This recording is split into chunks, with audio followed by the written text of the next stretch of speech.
In Job 38:14, God did reveal that planet Earth rotates, and that was way back in circa 1800 BC, the earliest reference to Earth's rotation.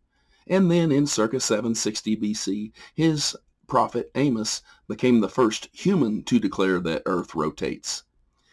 In my first video about Job 38:14, I actually defended Job 38:14 from the standpoint of a signet ring being referenced in Job 38:14. That was virtually unnecessary, but perhaps somewhat useful at times. Job 38:14 does not actually reference a signet ring. Job 38:14 references a clay sill, a homer homethon. Daniel 6:17 references a signet ring. The English words signet ring and signet rings in Daniel 6:17 were translated from the single Hebrew word izka, Strong's 5824.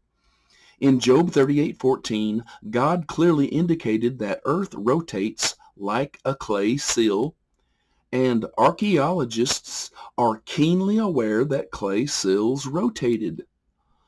Although there were clay sills that were spherical, we are not actually required to mention that fact when we discuss Job 38:14. Job 38 does not precisely say verbatim that Earth is like a clay sill. Rather, Job 38:13 through 14 reveals that Earth rotates like a clay sill. So we actually want to show how Earth rotates like a clay sill. Rotating sills, cylinder sills, actually predated writing, and some clay sills are actually well known.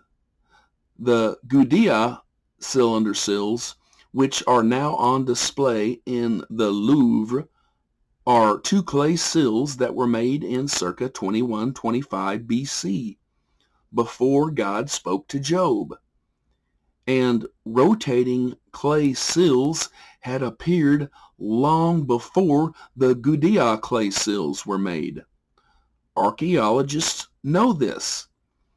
Obviously, archaeological discoveries of ancient rotational clay sills are profound to Job 38:14, which clearly indicates that planet Earth rotates like a clay sill. However, English Bibles have added some very strange, presumptuous words to Job 38:14, and that so happens to totally confuse the context. Those added words can easily make it appear that God did not say that Earth rotates. What we need to study are the Hebrew words that God did use in Job 38:13 through 14.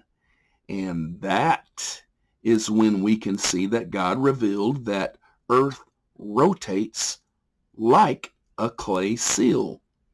Archaeologists are keenly aware that clay sills rotated, and that is profoundly significant to Job 38:14.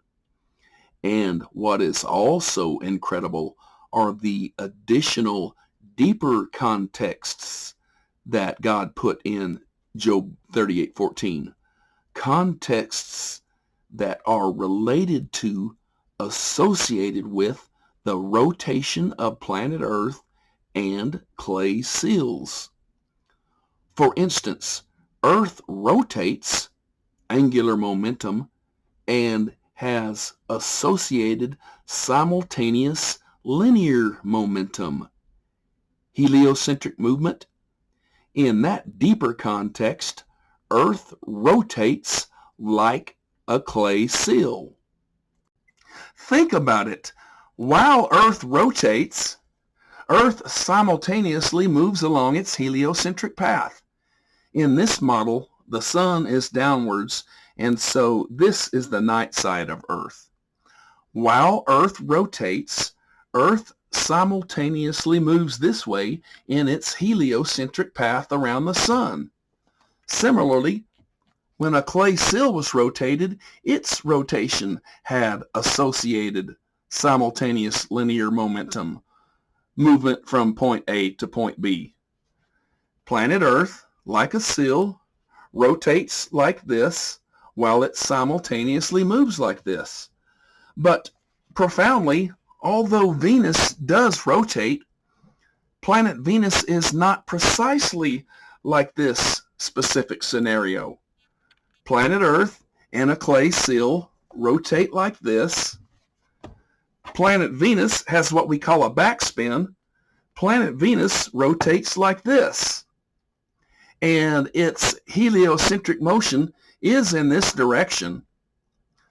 But planet Venus rotates at a much slower rate than Earth does. If we show this small amount of Venus's linear momentum, its heliocentric path, your eye would not actually perceive Venus's rotation, but Venus would be slowly rotating like this, opposite from planet Earth.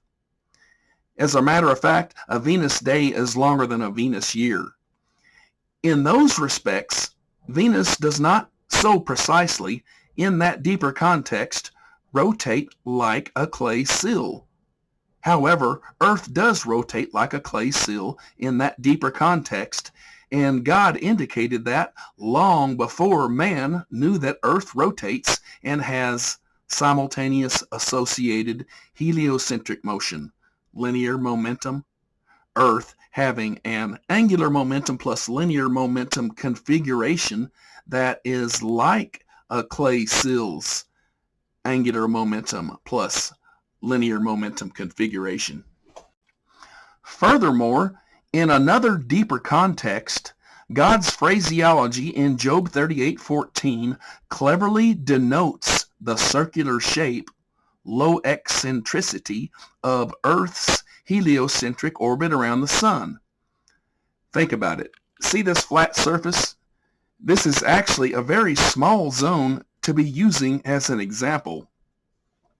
If I extended this flat surface long enough, it would go all the way around the world and would end up right back here at its starting point. That would be one humongous circle. And carefully think about that. Earth's linear momentum, its heliocentric path, takes Earth along one humongous circle, Earth's heliocentric orbit around the sun, and 1 year later, Earth returns to this point, right where it was 1 year earlier. Similarly, this clay sill, if continuously rotated, its associated linear momentum, movement from point A to point B, would eventually take it around the world and back to its starting point. Earth's sphericity in this model, representing Earth's circular, low eccentricity, heliocentric orbit around the sun. That is one relatively deep context that God placed into Job 38:14. Furthermore, regarding planet Uranus, carefully consider its significant tilt and its rotation, angular momentum, and its simultaneous associated linear momentum, heliocentric orbit. Planet Uranus does rotate like a clay sill, inasmuch as planet Uranus and a clay sill do indeed rotate. However, the nearly 98-degree tilt of planet Uranus means that Uranus's rotation and its associated simultaneous lateral movement, linear momentum, along Uranus's heliocentric path around the sun produce an angular momentum plus linear momentum configuration that is not like the angular momentum plus linear momentum configuration of planet Earth and a clay sill. In other words, planet Earth does rotate like a clay sill, even in the deeper context of Earth like a sill, having rotation combined with Earth's linear momentum closely matching, being like the combined rotation, angular momentum, and linear momentum of a clay sill. Venus and Uranus do not so closely match, in deeper context, the rotation of a clay sill, but planet Earth does, and the living God said so way back in circa 1800 BC. Be sure that you understand that relatively deep context of Job 38:14. And there is more deep context. Read about that additional relatively deep context in the description box below, but I'll discuss some other additional relatively deep context right here in this video. Somebody might wonder why God would compare Earth's rotation to a clay sill's rotation rather than a stone sill's rotation. Clay sills were manufactured differently than stone sills were. A sill cutter in ancient Mesopotamia, for instance, made stone cylinder sills by using a tool to chisel a stone down into a cylinder shape. The Sumerian name for a cylinder sill cutter was burkul, and the Akkadian name for a cylinder sill cutter was perkulu. A burkul or a perkulu made stone cylinder sills via chiseling. But how were clay cylinder sills made? The maker of a clay cylinder sill could have easily hand fashioned it in the early phase of manufacturing. Compare that to Isaiah 48:13. My hand has laid the foundation of the earth. Every instance in which clay cylinder sills were hand fashioned signifies that Isaiah 48:13 is profoundly significant to Job 38:14. Earth is a rotating creation that God made with his hand, and even in the early phase of manufacturing, a craftsman could have used his hand to make a clay sill. And some engravings on clay sills were made with fingernails. In the early phase of manufacturing, repeated back and forth rotations with associated back and forth linear momentum motions could have been a craftsman's method for gradually forming an irregular shaped lump of clay into a cylinder shape. As you will see, Earth might have had a similar beginning, early phase creation context. A maker of a clay sill could have placed an irregular shaped lump of clay on a flat surface, similar to Earth's ecliptic plane, and then placed the palm of his hand on top of that lump of clay, and then repeatedly rotated that lump of clay back and forth until it was formed into a cylinder shape. During the Hyperician period of the Chaosian Eon, for instance, Proto-Earth was a small, irregular-shaped asteroid in its dangerously cluttered neighborhood of the progenitor protoplanetary disk. Suppose it is during the Hyperician period, maybe 4.565 billion years ago, and Proto-Earth's diameter is still only 300 feet, 91 meters. By that time, Proto-Earth had been repeatedly experiencing collisions, but not collisions that totally shattered the entire Proto-Earth into tiny meteoroids and bits of dust. Rather, Proto-Earth had been repeatedly experiencing slower collisions that can be called fender benders.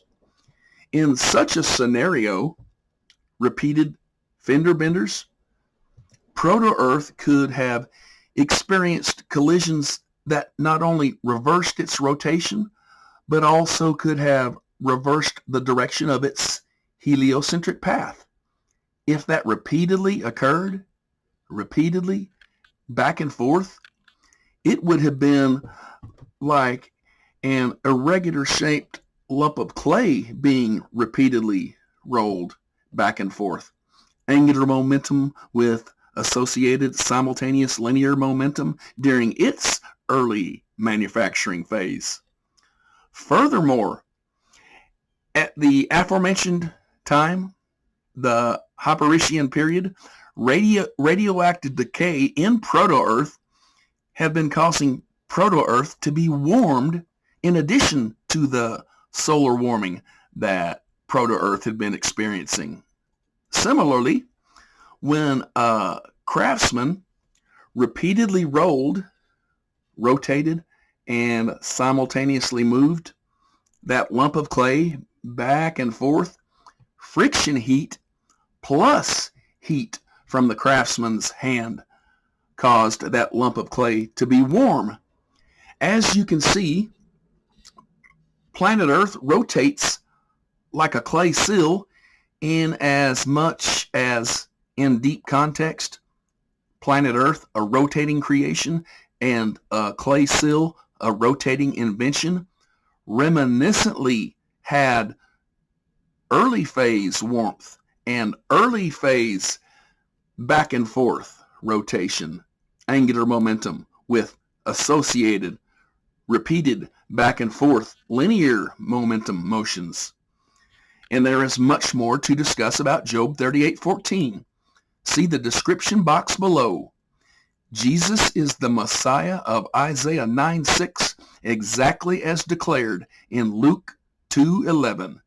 Jesus is God, and he created this universe.